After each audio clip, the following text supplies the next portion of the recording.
السلام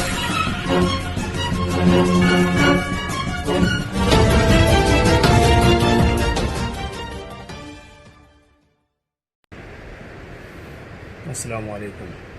بھیونڈی شہر میں اس وقت اہم کام کورونا انفیکشن کو کم کرتے ہوئے اموات کو روکنا ہے، اور اس بیماری کا ڈر اور خوف لوگوں کے دلوں سے نکالنا ضروری ہے۔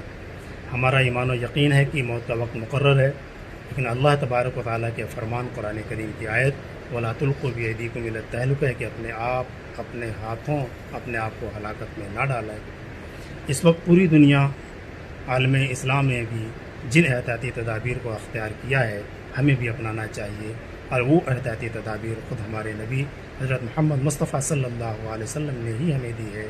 آپ نے فرمایا ہے جہاں کوئی وبائی مرض پھیلا ہوا ہو وہاں کا سفر نہ کریں، اور متاثرہ علاقے کے لوگ بھی وہاں سے باہر نہ نکلیں۔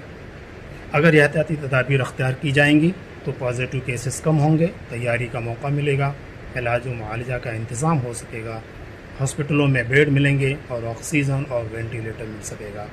لاک ڈاؤن بھی اسی لیے کیا جا رہا تھا کہ جہاں وائرس کے پھیلاؤ کو روکا جائے، وہیں آنے والے متوقع خطرات اور خدشات سے بچنے کی تیاری کی جائے۔ اس لیے ہمیں اور آپ کو احتیاطی تدابیر ہر حال میں اختیار کرنی چاہیے۔ متاثرہ علاقوں اور افراد سے بچنے کے ساتھ ساتھ احتیاطی تدابیر ہمیں اپنے گھروں میں بھی اپنانی ضروری ہے۔ اگر گھر کے کسی فرد میں کوئی سمٹم، کوئی علامت پائی جا رہی ہے تو اس سے بھی ہمیں دور رہنا اور بچنا ضروری ہے۔ ممکن ہے کہ اس کے اندر سمٹم ہونے کے باوجود وہ متاثر نہ ہے، لیکن اگر ہماری امیونٹی کمزور ہے، قوت مدافعت ہمارے اندر کم ہے، تو ہم متاثر ہو سکتے ہیں۔ اس لیے گھر میں بھی ایک دوسرے سے احتیاط برتیں۔ اموات کو روکنے کے لیے ضروری ہے کہ عمر دراز افراد پر دھیان دیا جائے۔ کسی طرح کی بھی علامت یا سمٹم ظاہر ہو تو فوراً ڈاکٹر سے رابطہ کرنا چاہیے، ہاسپٹل لے جانا چاہیے۔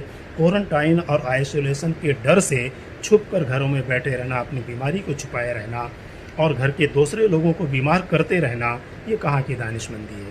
بھیونڈی میں یہی ہوا کہ بہت سارے عمر دراز لوگ، بلکہ کم عمر کے لوگ بھی، ان کے اندر اگر علامت ایسی کوئی پائی گئی تو گھروں میں بیٹھے رہے، ڈاکٹروں سے رابطہ نہیں کیا گیا۔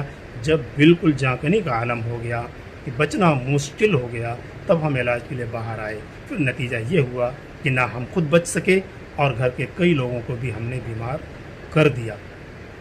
یہ بھی صحیح ہے کہ بھیونڈی میں علاج و معالجہ کی سہولیات گزشتہ دنوں میں کم بلکہ ناکام رہی ہیں، لیکن اب خوشی کی بات یہ ہے کہ ہمارے شہر کو ایک IAS آفیسر میونسپل کمشنر کی شکل میں ڈاکٹر پنکج آشیا کی شکل میں ہمیں دستیاب ہوا ہے۔ ہمیں یہ امید ہے کہ آگے بہتر علاج کے انتظامات ہوں گے۔ اب شہر کے علماء کرام اور ڈاکٹروں سے میری یہ گزارش ہوگی، یا اپیل ہوگی کہ آپ سامنے آئیں، اس شہر کو، کارپوریشن کو یا اس سسٹم کو اکیلا نہ چھوڑ دیں۔ بہتر ہوگا کہ ڈاکٹرز اپنے ہاسپٹل کو آئسولیشن کے لیے 19 کووڈ کا سینٹر بنانے کے لیے پیش کریں، اور مدارس کے علماء کرام اپنے مدارس کو کوارنٹائن سینٹر کے لیے پیش کریں۔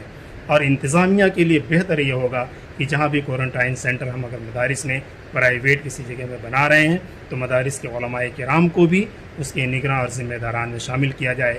پرائیویٹ ہاسپٹل میں اگر آئسولیشن سینٹر بنایا جاتا ہے تو اس کے ڈاکٹرز کو بھی وہاں کے نگراں اور ذمہ داروں میں شامل رکھا جائے۔ اس سے ہوگا یہ، کمیونٹی کے اندر جو غلط فہمیاں، جو افواہیں پھیل رہی ہیں، اور کمیونٹی کو جب اپنے مریضوں کی کوئی خبر اور اس کی کوئی خیریت کئی دنوں تک نہیں ملتی ہے تو وہ بھی شک شبے کے شکار ہوئے رہتے ہیں، اور بغیر کسی خیریت کے اگر دوسرے تیسرے دن یا چند دنوں کے بعد اس کے مریض کی لاش اس کے حوالے کر دی جائے تو غلط فہمیوں کا، کچھ شبہات کا پیدا ہونا ایک فطری اور لازمی امر ہے۔ دوسری یہ ضروری بات یہ ہے کہ بھیونڈی شہر میں ہونے والی اموات کو سوشل میڈیا پر خوب بڑا چلا کر کے اور شکوک و شبہات بھرے الفاظ کے ساتھ بیان کیا جا رہا ہے۔ اس سے بھی غلط فہمیاں پھیل رہی ہیں اور گورنمنٹ سسٹم پر لوگ بھروسہ نہیں کر پا رہے ہیں۔ تو یہ غلط فہمیاں جو پھیل رہی ہیں سوشل میڈیا کے ذریعے سے، اس پر بھی روک لگنی چاہیے۔ خود دانشور اور سمجھداروں کو اس سے کترانا چاہیے، کم کرنا چاہیے۔ اس سے دوسری بڑی بات جو ایک بڑا نقصان ہو رہا ہے کہ لوگ ڈپریشن میں جا رہے ہیں، مایوسی کے شکار ہو جا رہے ہیں، اور ڈپریشن اور مایوسی جہاں انہیں بیمار بنا دیتی ہے، بسا اوقات وہ موت تک پہنچا دیتی ہے۔ اچھی بات یہ ہے کہ بھیونڈی میں گزشتہ کئی دنوں سے اموات کم ہو رہی ہیں،